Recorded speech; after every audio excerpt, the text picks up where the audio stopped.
Hi ಎಲ್ಲರಿಗೂ ನಮಸ್ಕಾರ. ನಾನು ನಿಮ್ಮ Dhruva. Welcome to our channel Dhruva cricket info. So first of all ಎಲ್ಲರ ಹತ್ರ ಸಾರಿ ಕೇಳ್ತೀನಿ. ಯಾಕಪ್ಪ ಅಂದರೆ ಇಷ್ಟು ದಿನ ವಿಡಿಯೋ ಮಾಡೋಕ್ಕಾಗಿರಲಿಲ್ಲ. ಸೊ ನನಗೂ ಹುಷಾರಿರಲಿಲ್ಲ, ಹಾಗಾಗಿ ಇಷ್ಟು ದಿನ ವಿಡಿಯೋ ಮಾಡೋಕ್ಕಾಗಿರಲಿಲ್ಲ. ಸೊ ಅದಕ್ಕೆ ಎಲ್ಲರ ಹತ್ರನೂ ಸಾರಿ ಕೇಳ್ತಾ ಇದ್ದೀನಿ.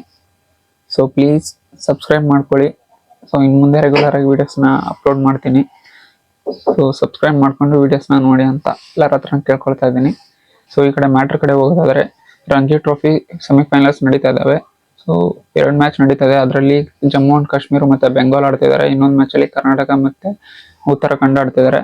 ಸೊ ಈ ಕಡೆ ಜಮ್ಮು ಅಂಡ್ ಕಾಶ್ಮೀರ ಮತ್ತೆ ಬೆಂಗಾಲ್ ನೋಡೋದಾದ್ರೆ, ಬೆಂಗಾಲ್ ಅವ್ರನ್ನ ಜಮ್ಮು ಅಂಡ್ ಕಾಶ್ಮೀರ್ ಅವರು 6 ವಿಕೆಟ್ ಇಂದ ಬೀಟ್ ಮಾಡಿ ಇವಾಗ ವಿನ್ ಆಗಿ ಡೈರೆಕ್ಟ್ ಆಗಿ ಫೈನಲ್ಗೆ ಕ್ವಾಲಿಫೈ ಆಗಿದ್ದಾರೆ.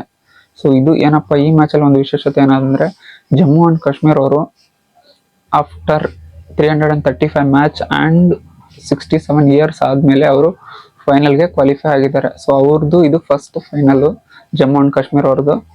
ಸೊ ಅದು ಒಂದು ರೆಕಾರ್ಡ್ ಆದ್ರೂ ರೆಕಾರ್ಡ್ ಅಂತಾನು ತಗೋಬಹುದು, ಯಾವ ತರ ಹೇಳ್ಬೇಕು ಗೊತ್ತಿಲ್ಲ. ಬಟ್ ಇದು ಒಂದು ವಿಶೇಷತೆ ಈ ಮ್ಯಾಚ್ ಅಲ್ಲಿ. 67 ಇಯರ್ಸ್ ಆದ್ಮೇಲೆ ಫೈನಲ್ಗೆ ಕ್ವಾಲಿಫೈ ಆಗಿದ್ದಾರೆ. ಸೊ ಅವ್ರದ್ದು ಫಸ್ಟ್ ಫೈನಲ್ ಇದು ಜಮ್ಮು ಅಂಡ್ ಕಾಶ್ಮೀರ್ ಅವ್ರದ್ದು. ಸೆಕೆಂಡ್ ಸೆಮಿಫೈನಲ್ ಬಗ್ಗೆ ಮಾತಾಡೋದಾದ್ರೆ, ಕರ್ನಾಟಕ ಮತ್ತೆ ಉತ್ತರಾಖಂಡ ಅವರು ಆಡ್ತಿದ್ದಾರೆ. ಇದರಲ್ಲಿ ನಮ್ಮ ಕರ್ನಾಟಕದವರು ಒಂದು ಯೂಜ್ ಟೋಟಲ್ ನ ಕಲೆ ಹಾಕಿದ್ದಾರೆ. 736 ರನ್ಸ್ ನ ಸ್ಕೋರ್ ಮಾಡಿದ್ದಾರೆ. ಇದರಲ್ಲಿ 3 ಸೆಂಚುರಿಯನ್ನು ಮತ್ತೆ 3 ಹಾಫ್ ಸೆಂಚುರಿಯನ್ಸ್ ಇದ್ದಾರೆ. ಸೊ ಇದರಲ್ಲಿ ಸೆಂಚುರಿಯನ್ಸ್ ಬಂದ್ಬಿಟ್ಟು KL ರಾಹುಲ್ 140 ಪ್ಲಸ್ ನ ಮಾಡ್ತಾರೆ, ಮತ್ತೆ ಆರ್ ಸ್ಮರಣ್ ಅವರು 130 ಪ್ಲಸ್ ನ ಮಾಡ್ತಾರೆ.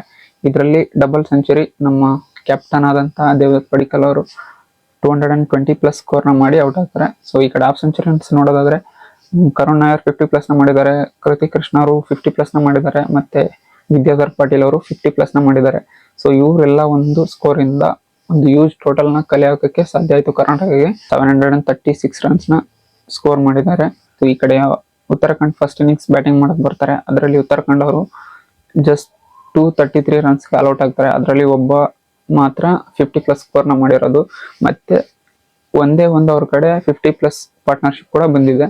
ಕಾರಣದಿಂದ ಅವರು ಜಸ್ಟ್ 330 ಪ್ಲಸ್ ಸ್ಕೋರ್ ನ ಮಾಡಿ ಆಲ್ ಔಟ್ ಆದ್ರು. ಸೊ ಹಾಗಾಗಿ ಕರ್ನಾಟಕದವ್ರಿಗೆ ಯೂಜ್ ಅಂದ್ರೆ ಒಂದು 503 ರನ್ಸ್ ಲೀಡ್ ಸಿಕ್ಕಿದೆ ಕರ್ನಾಟಕಕ್ಕೆ.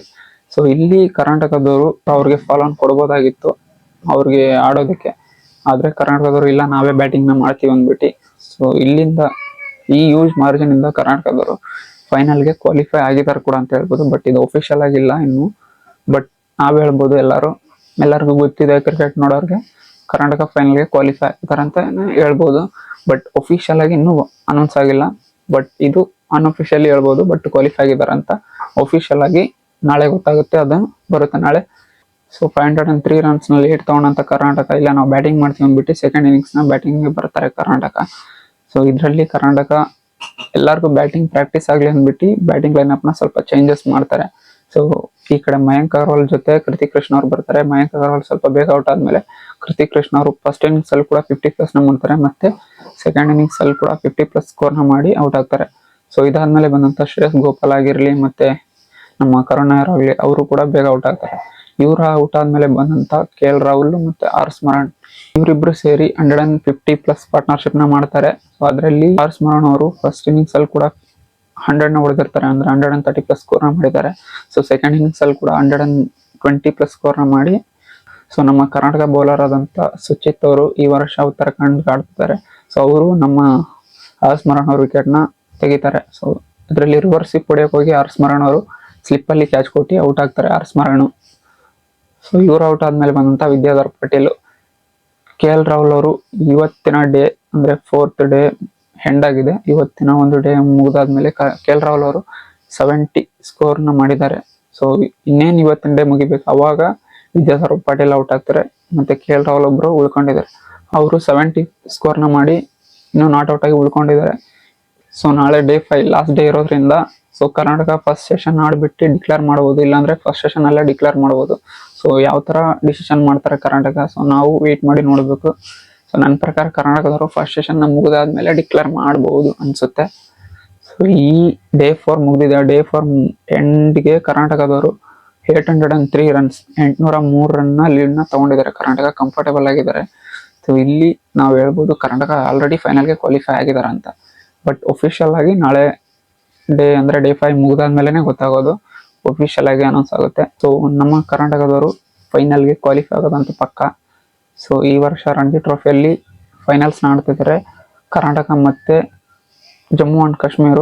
ಸೊ ಅದೇ ಹೇಳ್ದಲ್ಲ, ಫಸ್ಟ್ ಹೇಳ್ದಂಗೆ ಜಮ್ಮು ಅಂಡ್ ಕಾಶ್ಮೀರ್ ಅವರು ಆಫ್ಟರ್ ಲಾಂಗ್ ಇಯರ್ಸ್ 67 ಇಯರ್ಸ್ ಆದಮೇಲೆ ಫೈನಲ್ಗೆ ಕ್ವಾಲಿಫೈ ಆಗಿದ್ದಾರೆ. ಸೊ ನೋಡೋಣ ಏನು ಅವರು ಫಸ್ಟ್ ಫೈನಲ್ಸಲ್ಲೇ ಟ್ರೋಫಿನ ಲಿಫ್ಟ್ ಮಾಡ್ತಾರಂತ ವೇಟ್ ಮಾಡಿ ನೋಡಬೇಕು. ಸೊ ನಮ್ಮ ಕರ್ನಾಟಕದವರು ಸೆಕೆಂಡ್ ಟ್ರೋಫಿನ ಲಿಫ್ಟ್ ಮಾಡ್ತಾರೆ, ಅದನ್ನು ಕೂಡ ವೇಟ್ ಮಾಡಿ ನೋಡಬೇಕು. ಸೊ ನೋಡೋಣ ಏನಾಗುತ್ತಂತ. ಈ ಫೈನಲ್ ನಡೀತದೆ Feb 24 ಅಂದರೆ ಫೆಬ್ರವರಿ 24 ನಡೀತದೆ. 24 ಇಂದ 28 ವರೆಗೂ ಇರುತ್ತೆ. ಡೇಸ್ ಮ್ಯಾಚ್ ಇರೋದ್ರಿಂದ ಸೊ 24 ಇಂದ 28 ವರೆಗೂ ಇರುತ್ತೆ. ಸೊ ನೋಡೋಣ ಯಾರು ಗೆಲ್ತಾರೆ ಅಂತ. ಸೊ ಇದು ಇನ್ನು ಇವಾಗ ಒಫಿಷಿಯಲ್ ಆಗಿ ಜಮ್ಮು ಅಂಡ್ ಕಾಶ್ಮೀರ್ ಅವ್ರು ಕ್ವಾಲಿಫೈ ಆಗಿದ್ದಾರೆ ಫೈನಲ್ಗೆ. ಸೊ ನಾಳೆ ಗೊತ್ತಾಗುತ್ತೆ ಎಲ್ಲರಿಗೂ ಯಾರು ಫೈನಲ್ ಆಡ್ತಿದ್ದಾರೆ ಅಂತ. ಸೊ ಅದಕ್ಕಿಂತ ಮುಂಚೆ ಹೇಳೋದಾದ್ರೆ ಕರ್ನಾಟಕದವರು ಫೈನಲ್ಗೆ ಕ್ವಾಲಿಫೈ ಆಗಿದ್ದಾರೆ. ಸೊ ಮ್ಯಾಚ್ ನೋಡಿದ್ರೆ ಎಲ್ಲರಿಗೂ ಗೊತ್ತಾಗಿರುತ್ತೆ ಸೊ ಯಾರು ಫೈನಲ್ಸ್ ಅಂತ. ಸೊ ಹಾಗಾಗಿ ಇನ್ನು ಒಫಿಷಿಯಲ್ ಆಗಿ ಅನೌನ್ಸ್ ಆಗೋದಕ್ಕಿಂತ ಮುಂಚೆನೇ ಹೇಳ್ತಾ ಇದೀವಿ, ಕರ್ನಾಟಕ ಮತ್ತೆ ಜಮ್ಮು ಅಂಡ್ ಕಾಶ್ಮೀರ ಫೈನಲ್ಸ್ ಆಡ್ತಾ ಇದಾರೆ ಅಂತ. ಸೊ ನೋಡೋಣ, ನಾಳೆ KL ರಾಹುಲ್ ಅವರು ಸೆಂಚುರಿನ ಮಾಡಿದ್ಮೇಲೆ ಆದ್ರೂ ಕೂಡ ಡಿಕ್ಲೇರ್ ಮಾಡ್ಬೋದು ಕರ್ನಾಟಕ, ಗೊತ್ತಿಲ್ಲ.